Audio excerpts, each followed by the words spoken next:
cam link. Can you guys? Oh my gosh, that must have been very anticlimactic for our YouTube friends. Yeah. Can you guys hear us Is now? it better? I know Instagram can hear us. Hey. Better? Wonderful kind Better? of day. Better. You can want to work and play. Hey. Get along with each other. other. You gotta listen to your heart. Listen to the beat. Listen to the rhythm. Listen to the beat. Working together. It's a simple message that comes. Glasses. Oh yes, except I might have to do double glasses because my contacts have been you can represent the glasses. My contacts have really been drying out my eyes these days. I lost my glasses, so I bought another pair of glasses. Oh my gosh! It's a simple message that comes from the heart. You guys know that song? Just believe in yourself, and that's a place to start. Yeah. What's it from? What Arthur? TV show? Arthur. I love that show. I love that show That too. show is the bomb. I love that show too. You guys know that show, Arthur? You've Are we just old AF? Oh my god, we're so old. old. You probably don't even know that show. Wait, do you guys know that show? Oh, now I feel self-conscious. Well, yeah, I mean, when that special guest we had was like, yeah, I grew up listening to you guys. I was like, what? We're like, oh, I think we both just started laughing. We're both just like, okay. Oh, but yeah, so today that special sexy guest is joining us for a premiere video right after office hours. So make sure to tune in, and the link is in our stories, and it will be premiering onto Saxy's YouTube. And Tyler's saying Arthur was my childhood and I'm 15. Okay. Okay. Cool. That's good. So Arthur's still bumping. Like people are still into it. Arthur's playing reruns. That's good to know. The Bear Dude. He is the Bear Dude. What other childhood TV shows were you into? No, he wasn't a bear. He was an aardvark. He was an aardvark. That's right. Aardvark. It could be misleading though. Who was I don't even know who the bear was. The bear was Little Bear. That was my jam. Okay. I love that show. I don't know Little Bear. I also, what else did I love to watch? Little Bear, Pokemon, Sailor Moon. What were your other? I also love Pokemon. Yes. Did you ever watch Wishbone? I guess it's not a cartoon. But I don't think I've seen that. I loved Wishbone. Wishbone. It was like this dog that traveled in time. Ooh. And he like played the different characters. Like he would be like Mozart, but like it's a dog dressed as Mozart. Oh. He would just tell history, but it was like also like kind of a education. Edutainment. Very cool. Yeah. Barney. Did you watch Barney? I was a Barney. Yeah, I like Barney. I did like Barney. Although thinking back to it, I'm like, why was I so enamored with this really big purple dinosaur? Which I feel like when I watch Barney today, I'm like, he's a little much sometimes for me. Yeah. But I loved him. Clifford. Tall man saying Clifford. I like Clifford. Clifford was great. The big red dog. Oh, he was big and red. Yeah. What up, DJ? Maybe. Oh, Kristen saying shout out to Wishbone. You made my day. Oh, Kristen's Word. one. Oh, DJ saying OMG Barney. Scooby Doo. I watched Scooby Doo a little bit. I watched a little bit of that. Yeah. So what are you guys and gals doing for Halloween? Yeah. That's tomorrow? That is tomorrow. Oh my gosh. Also, what a weird year for Halloween. Yeah. I think. I didn't get invited to any parties. And there's no parties in my book, yeah. But I was like, might still be festive to dress up. Yeah. I have like a skeleton costume I'm gonna play down in the East Village. That's cool. David, I don't know anyone named David. The King of Sludge from Too Many Zoos is gonna. We're both dressing as skeletons. We're gonna play somewhere downtown. Woo. Yeah. That's what's up. Maybe I'll come just watch you guys. Yeah. All right. So welcome to Office Hours. We are going to review some videos and get into some stuff. So we have a few cats that we are featuring this week and checking out. Let's start with Noah. And we're gonna move the camera to Noah here. Oh, okay. Let's make that bigger. Oh my goodness. Here we go. This is Noah.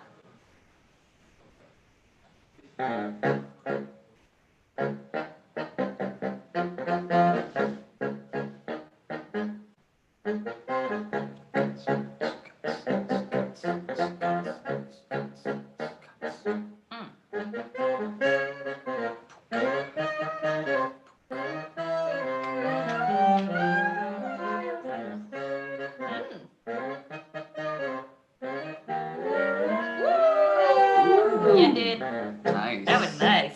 Yeah, the harmony's nice. Good time. Yeah. Hey, Noah's online with us. Ooh, that was hot. I'll start with that. And thanks for being live with us, Noah. I love the counter lines that you're adding. Love the harmony that you added in the diminished chord of fish and chips. That was the first time I think I've heard it with a 3-part horn section, and I really liked that harmony bit. That was the mushy peas. You know, that's the third. Okay, so. Wait, what? Did anyone else just get really lost? So, fish and chips, you know, the bass line was inspired by the first time I ever had fish and chips. But I also had mushy peas, which they eat with fish and chips in England, where I was in Brighton. And I think that's what the tenor sax represents. No, you were the mushy peas. We've been waiting for you. We still have to call the song Fish and Chips. It was a Fish and Chips featuring mushy peas. That's great. Fish and chips featuring mushy peas. Yeah, so like I thought it was I thought everything like was outstanding. I mean, I thought it was really in time. It was really like well orchestrated, I guess, with the extra harmony. And it was a great representation of that song. I would say if you want to expand on that, maybe add your own section at the end, add something different, add a solo section, add an outro or intro, interlude, something musically, you know, that you could put in there that's creative, that would have us be like, whoa, this is different. This is maybe, you know, I don't know. Just add a different part. And then also I was thinking, do something visually to change it up. Might be cool. I know it's hard sometimes to like move too much when you're like playing in a mic or whatever. So the first thing that came to my mind actually was just like blinking, like, you know, like bum bum bum bum bum bum bum bum bum bum bum bum bum bum bum bum bum bum. Oh my gosh! Also because he has a pretty, your stare was like right at the camera. Yeah. Oh, that would be interesting. And then like if you had the 3 different ones like blink blink blink blink blink blink blink blink blink blink blink like bum bum bum bum bum bum. I don't know, just an idea. You know what? I like that because it's subtle and it's unusual, and I've never seen anyone have that be like a focus point of their, you know, multi-instrumental video. That could be very interesting. I think it's because his eyes were so piercing. Yeah. I noticed his eyes too. Right? So you automatically went to what can he do with something that's already catching your attention to take it to that next most level. Powerful feature. That'd be interesting. Yeah, I think something like Leo was saying, whatever, you're already at a very you're that was killing. So adding a soli or something and really flexing the harmony that you were doing too, it would be really cool to write out like a fish and chips soli line, and then you could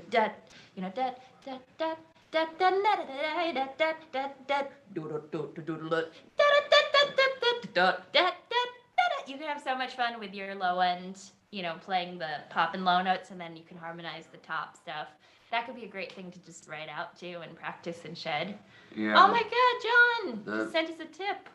Oh, thanks. Thank you so much, John. The first. We appreciate you. The first thing that I always do when I'm arranging stuff or like when I'm trying to like change the part is I'd like to have the alto and the tenor continue playing ba da da da da da da da da da bum ba dun dun dun dun. Then the very starts like doing a ascending bass on like ba ba da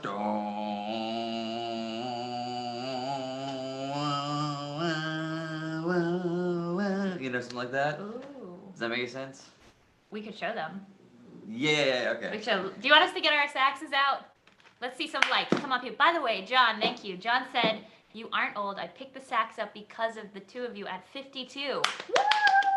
I got Barry due to Leo, but now I have to get an alto and a soprano.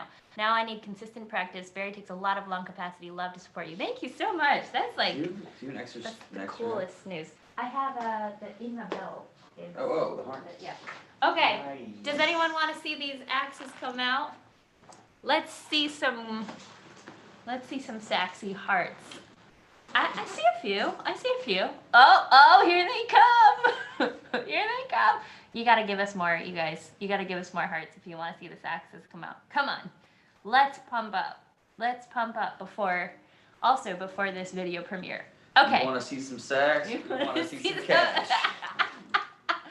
Okay, Erin just said yes 21 times in a row. So let's show them some of this counter line things that you're talking about. So you're saying when it comes to the different, can you explain that again of the thought between the Barry bass line? Yeah, like.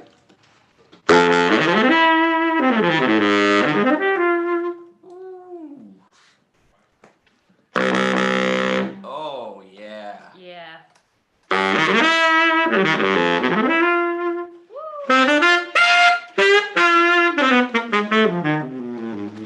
Hey. So I'd have to so I'm kind of on the spot here, so it's gonna be hard for me to just I'm gonna think about it.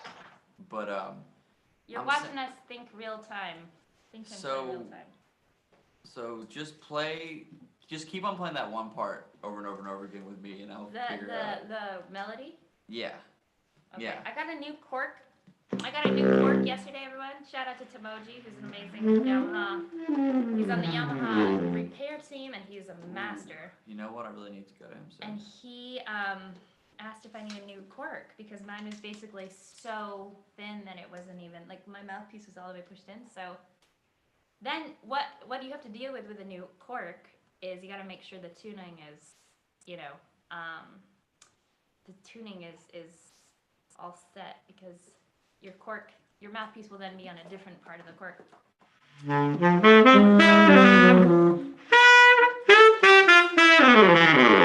It was sounding muted, and that was in it. Oh. That would do it every time, you guys. Oh, that happens. I know that happens. If you hear your saxophone sounding muted, you want to check the bell because my stand. Okay. So I'm gonna just play melody. Yeah, right? play melody. Okay, so you guys can hear how we can take the melody and how you can start to change it up, right? Harmonically or bass line. Yeah. That's what we're demonstrating. Yeah. And we haven't practiced this. Okay. I'm gonna try my best.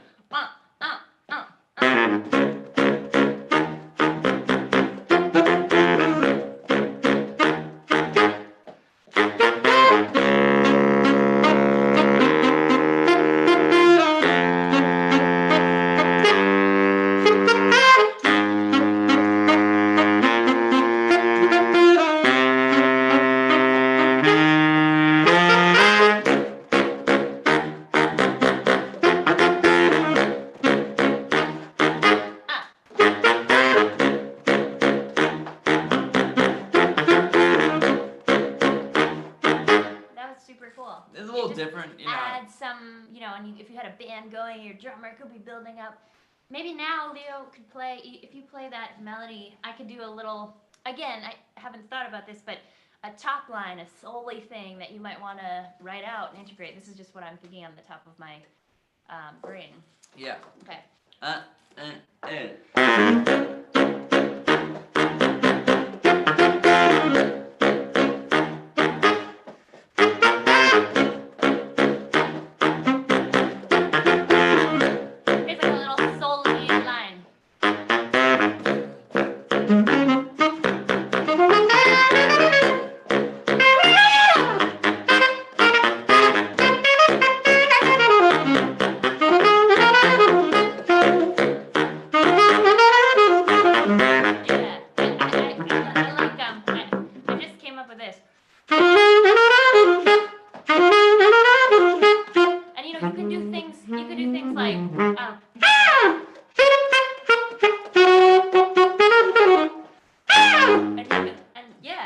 everyone could you could harmonize it. Like if we did that stab together, I was just playing my, you know, and you add some falls and you had that in 3-part harmony. Yeah, and meanwhile, so like the melody was. I could change it into more of a bass line, doing some octave jumps.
That was a very happy fishy at the end. The very happy fish. Yep. Super cool. All right, so giving you guys some ideas for what you can do to keep pushing your, musical chops even more as you go about this. Amazing job, really great job to a friend. Let's take another listen to some videos. We are going to, that was dope, by the way. Yeah. That was so cool. Did you like that? I like that. Okay, we're gonna take a listen to @Nick ERU. I think Nick is a past workshop student. Okay. And let's check out what Nick is doing.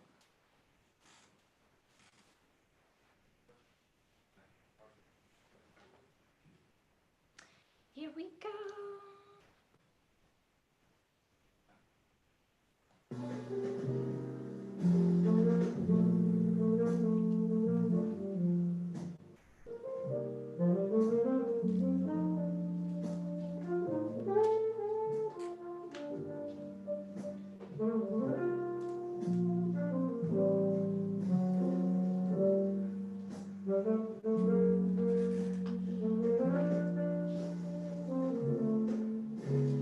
Polka dots and moonbeams. I love this song. Woo! You go.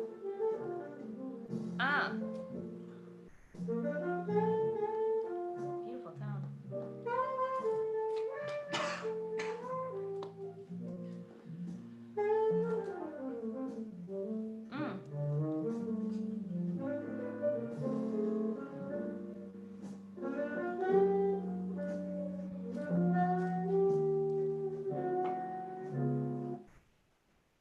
Yeah, man. All right. That was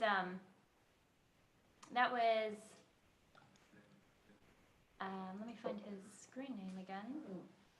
That was the beautiful jazz standard called Polka Dots and Moonbeams. One of my favorite jazz standards. I'll dive in first. I thought it was lovely to hear you with the band and I liked how you were playing. I could hear the melody, but you were also playing some lovely fills. And you got a great tone on the alto. I would recommend, and again, this is just my personal opinion on it, I would have liked to hear a little bit more space in between some of the fills that you're playing, so I can kind of digest how you just interpreted the melody, and then, let it sit, and then go into some of your fills to realize, oh, that's your fill there. You know what I mean? So if I was playing the melody, oh, you guys are playing it in a different key. I'm gonna play in a different key.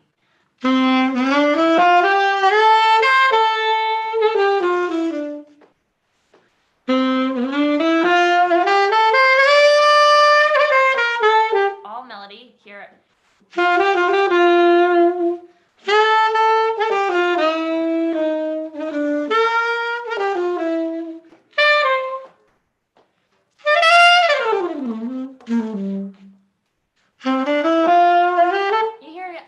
even just a little bit of space in between finishing the melody, going into phrasing. Even as you're playing the melody, you can do that too. So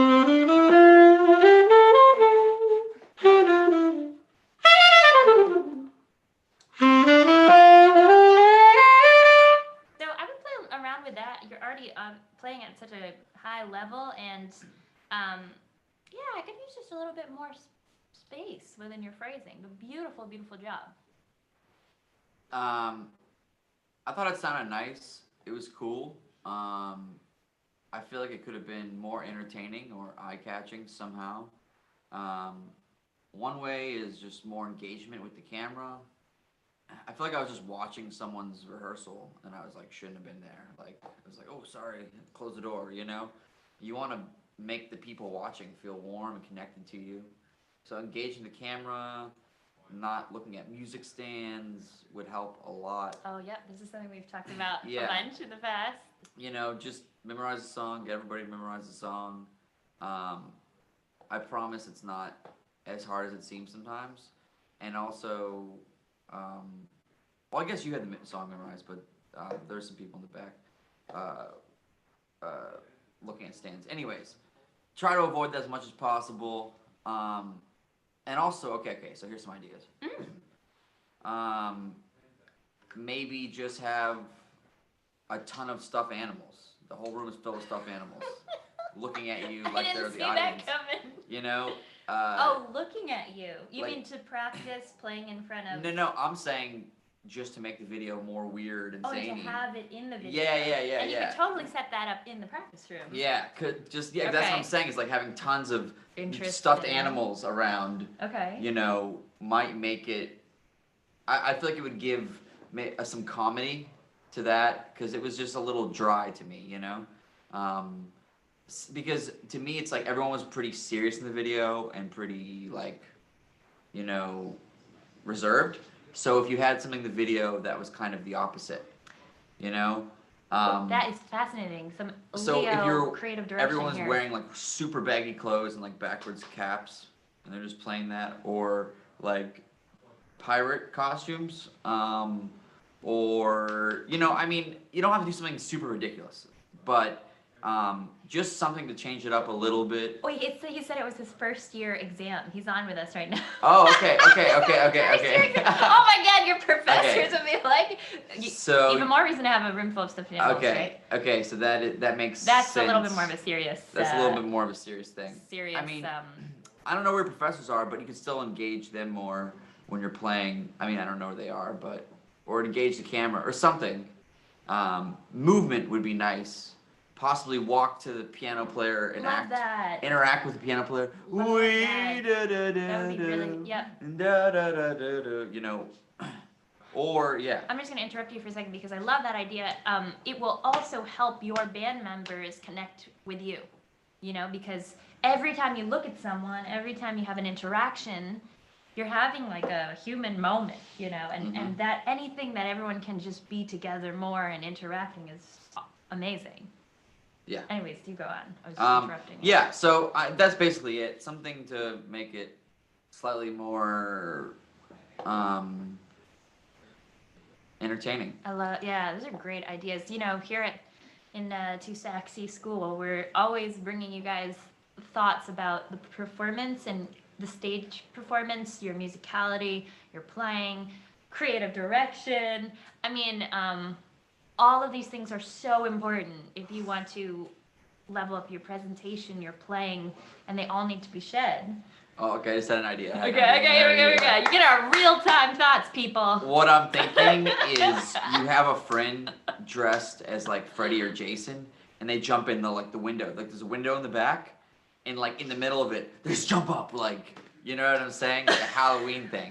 That would get me. That would be shocking. That we would not see that coming, especially with like a ballad like that. Yeah. A beautiful ballad you're playing. And not even react to it, just like banging the door and just like completely not react to it. Oh my gosh, gotta save some of these ideas for some future music videos. Yeah. That is quite something. See how the ideas are just flowing, you guys? That is, I love it. Let's take a question from, actually Nick, who we just heard from, had a DM question for us. So he said everything's working great. I think Nick, you and I were chatting a little bit over DM about. I gave you a suggestion about starting to log more of your practice stuff. So I think, and that's something we went over in a past Too Saxy workshop as well. So some of you have heard from us about the importance of logging your practice as you're doing your practice routines, so you can see your progress. I'm glad that's going well. He said, I have ideas for soloing and everything. Do you have some tips of how I can work on my articulation? Because at the moment, everything I play is just a whole line, and I don't know how to get out of that. Articulation and dynamics. Just based upon what articulation and dynamics, that's a great subject just in itself. And how many of you would like to hear more about that? Definitely leave a comment, do some hearting so we know, because we want to talk about things that a bunch of you would be interested in hearing about. I think what you just noted about dynamics, you can start to play with even within even within the melody, you know? You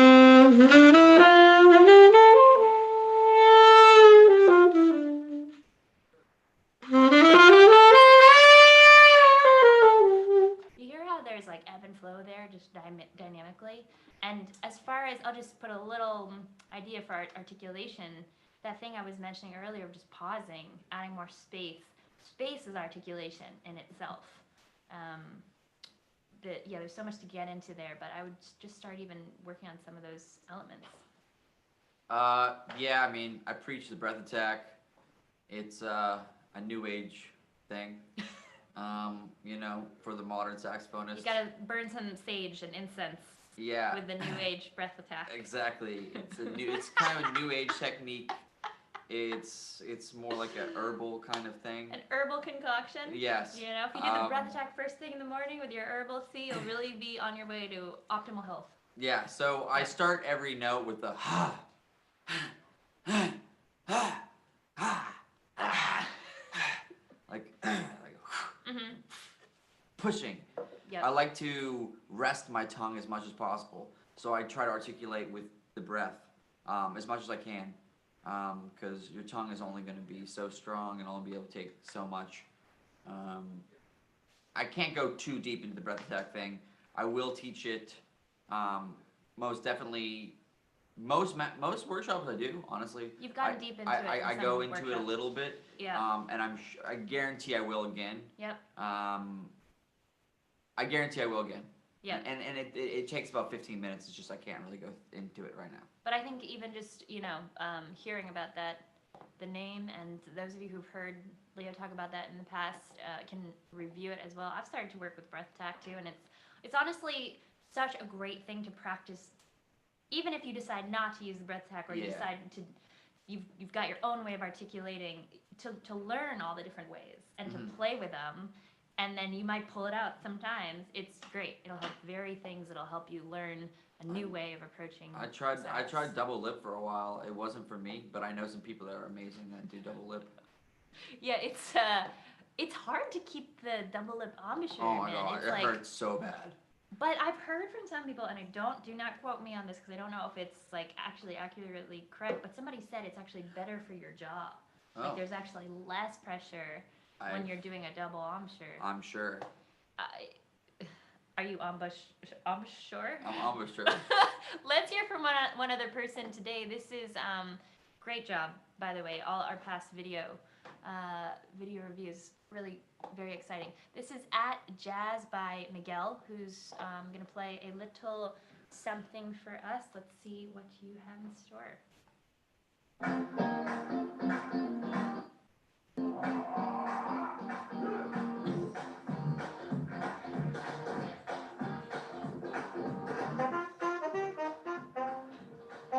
Hey!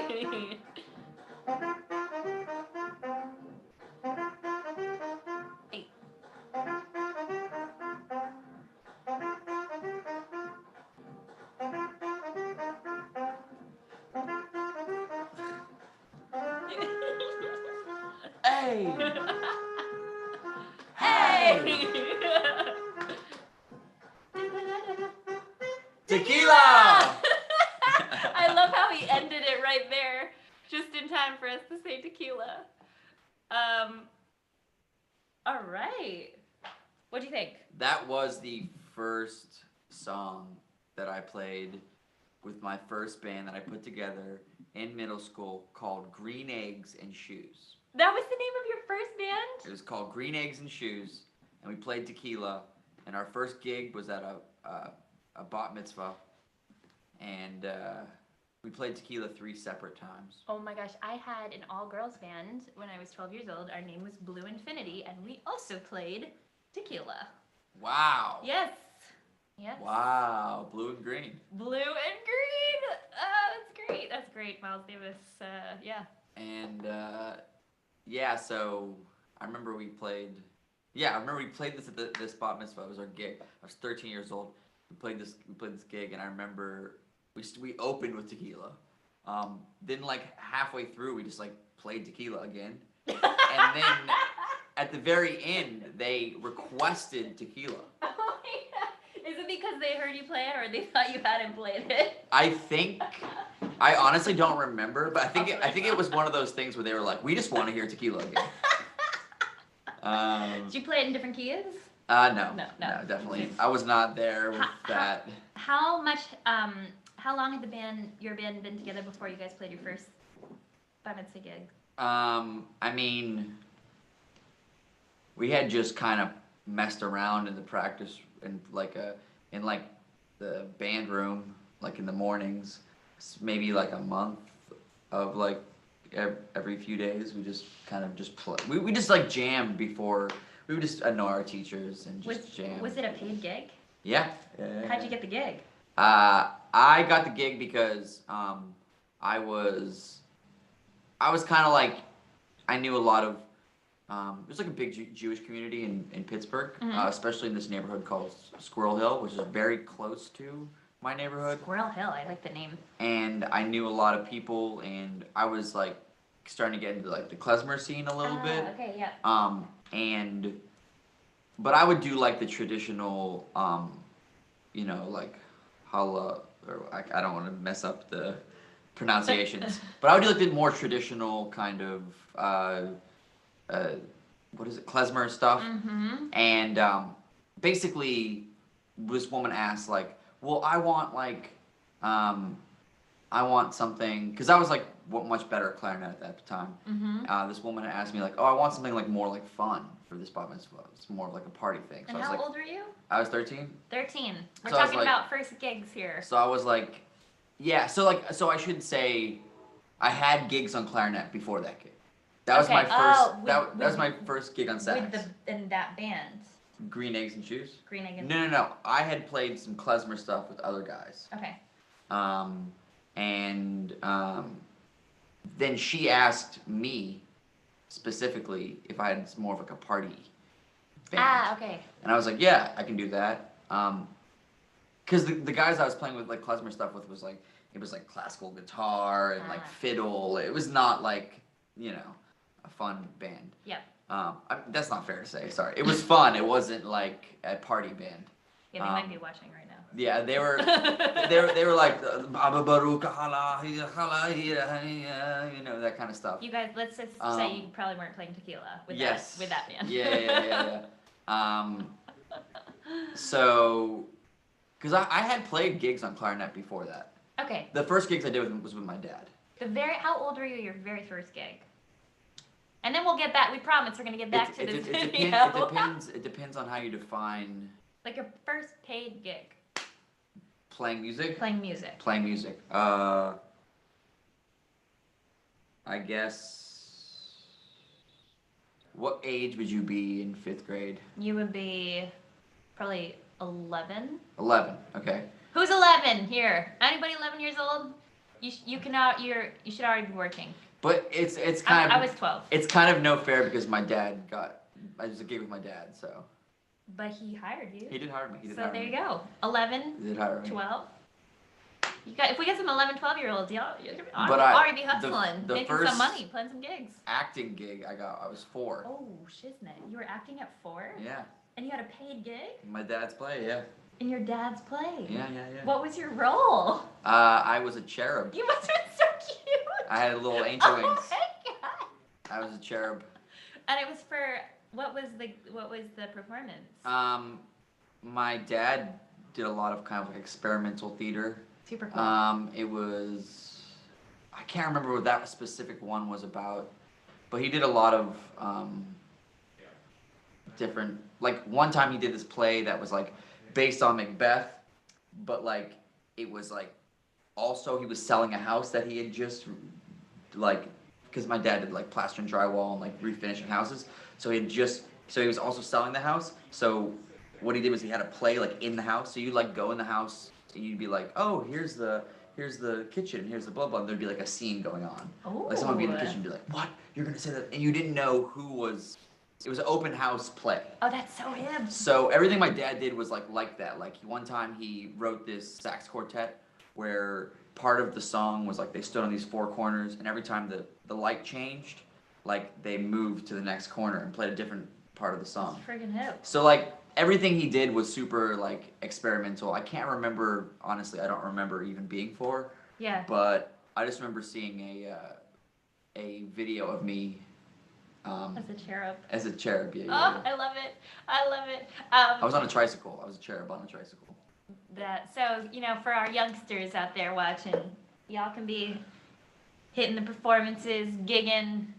We're doing it since, both of us have been doing it since a young age. Let's get back to this video for a minute. So, okay, our friends who've sent in great song choices. This one, Rockin' It on Tequila. I think you had a good time. I liked how you used a backing track there.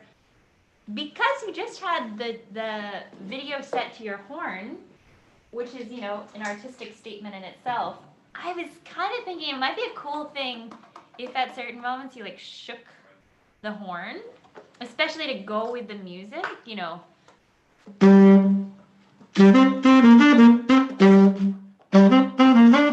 When you get to this is in a different key, I think.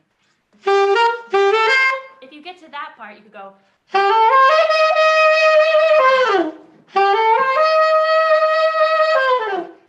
And if you have the close-up on the bell and you're kind of just seeing it, boom, little wiggle, wiggle, wiggle.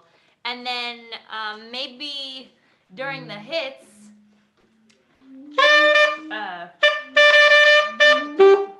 tequila. Maybe that's where your face could pop in and you could say tequila. I mean, that would have been cool because it would be very unexpected. I think musically you got some good stuff going on, and would love to hear you continue with, your improv on top of that. But, I was pleasantly surprised to hear good in the pocket timing. Is that so? Is that? Yeah. Right? I don't know if that's the key he was in, but yeah. Yeah. So I was thinking. See, I always growl that one. Ooh. Yeah, and see the fall too. That's nice. Yeah.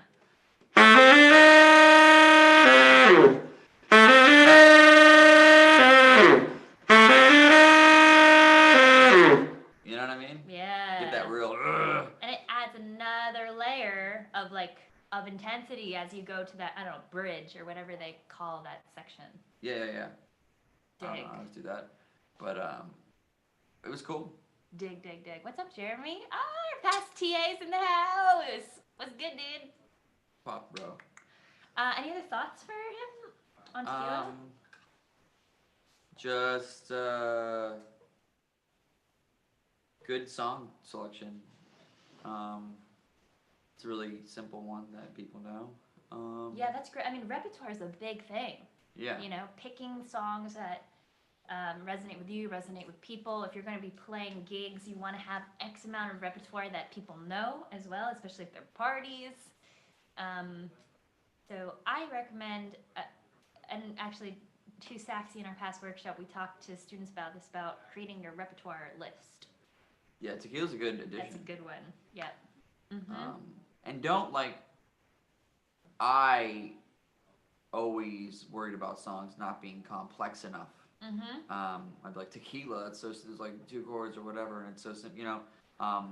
If you like it, you like it. I mean, if you don't want to play, you don't want to play it. But don't be embarrassed. Yeah. Don't be embarrassed if it's like a simple song. Like that doesn't make it not good. Some of the greatest songs are literally, James Brown, 1 chord. Yeah. Maceo Parker, jamming, this is some gold stuff. Yeah.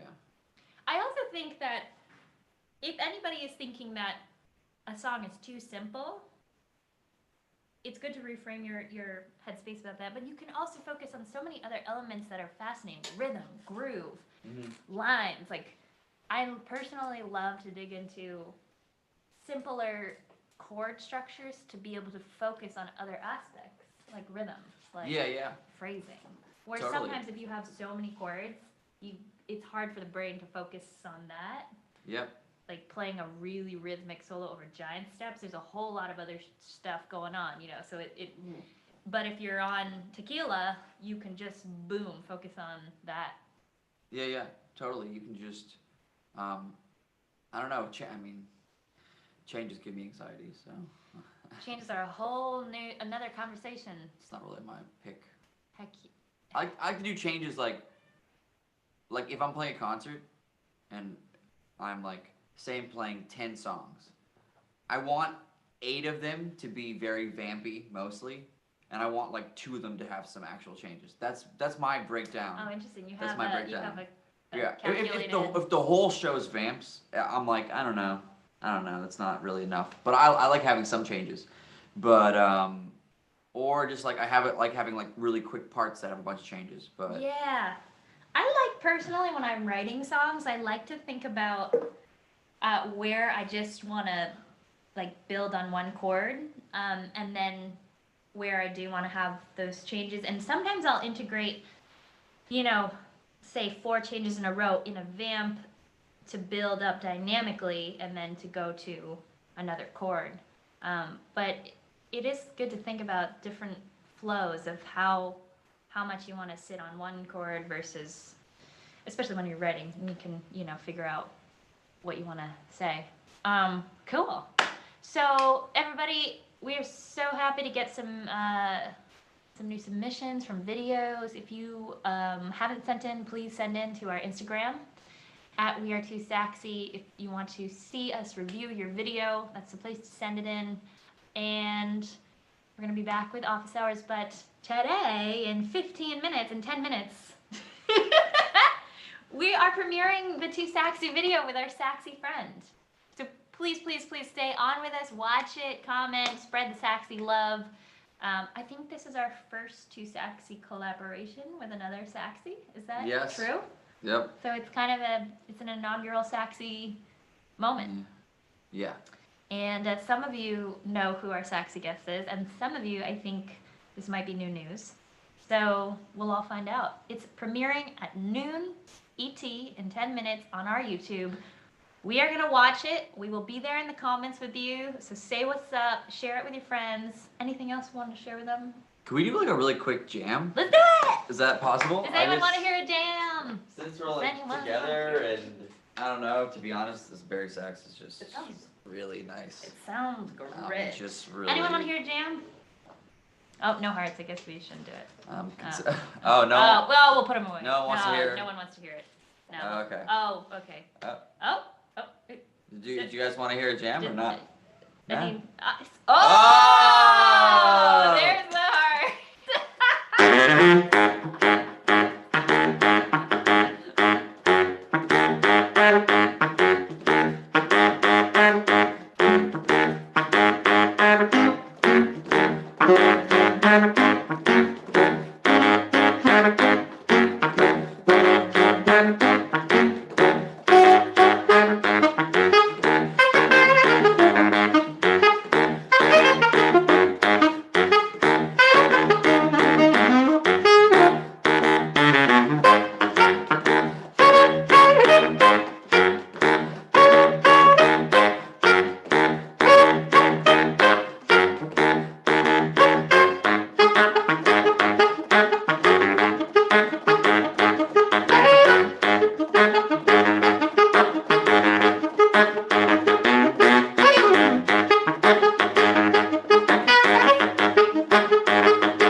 That was sick! That was dope. Yo, 3 minutes, you guys. And the 2 Saxy video with our very special Saxy guest premieres on our YouTube. Go there right now. All right, we love you. Peace. Bye. Thank you. Thanks.